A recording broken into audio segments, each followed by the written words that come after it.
ছুটির দিনে বগুড়ার এরুলিয়ায় ভয়াবহ সড়ক দুর্ঘটনায় প্রাণ গেছে ৩ জনের। আহত হয়েছেন অন্তত ১৫ জন। ভোর ৫:৩০টায় এই দুর্ঘটনাটি ঘটে।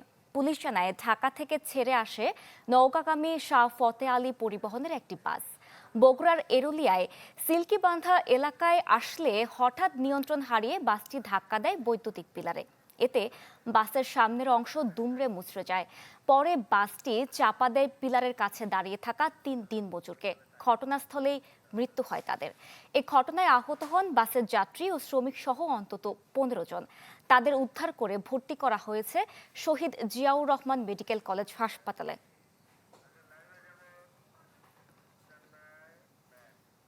এ নিয়ে আরো জানাতে সরাসরি যোগ দিচ্ছেন সহকর্মী ফরহাদুজ্জামান শাহী। দুর্ঘটনার কি পরিস্থিতি দেখছেন? ৩ জন শ্রমিক মারা গিয়েছেন, তাদের পরিচয় কি শনাক্ত হয়েছে কিনা আমাদের জানাবেন।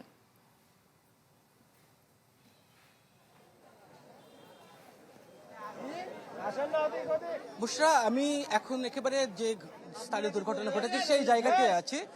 একেবারে বাসের সামনে দাঁড়িয়ে আছি। এখন পর্যন্ত যে ৩ জন মারা গেছে ঘটনাস্থলে, তাদের মধ্যে 2 জনের পরিচয় নিশ্চিত হওয়া যায়নি। সেই 2 জন শ্রমিক। নগদ নিয়ে এলো হার না মানা হার অফার। সর্বনিম্ন 10,000 টাকা রেমিটেন্স নগদে পাঠালে থাকছে স্বর্ণের হার জেতার সুযোগ। তারা দিনমজুর, তারা প্রতিদিন তারা এই জায়গায় এসে তারা তাদের শ্রম বিক্রি করেন এবং এখানে বিভিন্ন জায়গার লোক এসে এখান থেকে কিন্তু তাদের কৃষিকাজ সহ অন্যান্য কাজের জন্য তারা এখান থেকে তাদেরকে নিয়ে যায়। সারাদিন সেখানে তাদের কাজ করে তারা কিন্তু অর্থ পান এবং যারা এখানে কাজ করার জন্য আসেন অধিকাংশ আসলে রংপুর অঞ্চল থেকে আসেন। আজকেও যারা এসেছিলেন তারা কিন্তু রংপুর অঞ্চল থেকে এসেছিলেন এবং আর একজন এখানকারই স্থানীয় মানুষ যিনি এখানে এই শ্রমিকদের মাঝে খাবার বিক্রি করেন, আসলে তার পরিচয় নিশ্চিত হয়ে গেছে। তিনি পার্শ্ববর্তী ফাফর ইউনিয়নের বাসিন্দা এবং তার মরদেহ কিন্তু এর মধ্যে নিয়ে যাওয়া হয়েছে। তবে আর যে 2 জন আছেন সেই 2 জনের পরিচয় নিশ্চিত হওয়া যায়নি। সেই 2 জনের মরদেহ কিন্তু এখন পর্যন্ত ঘটনাস্থলেই আছে।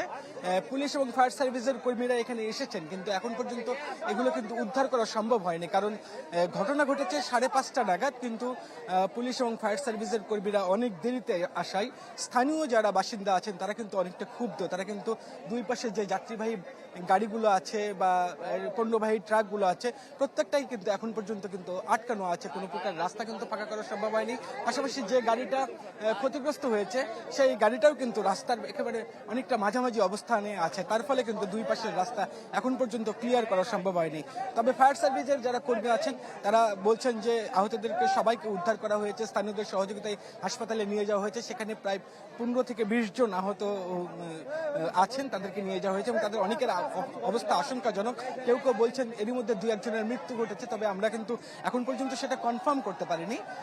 পুলিশ এবং ফায়ার সার্ভিস তারাই কিন্তু আমাদেরকে কেউ কনফার্ম করেননি। এখান থেকে হাসপাতাল প্রায় তারপরেও 4 থেকে 5 কিলোমিটার দূরে। আমরা খবর নিচ্ছি যে সেখানে আসলে আর কোনো শ্রমিক বা আর কেউ আহত কেউ মৃত্যুবরণ করেছে কিনা।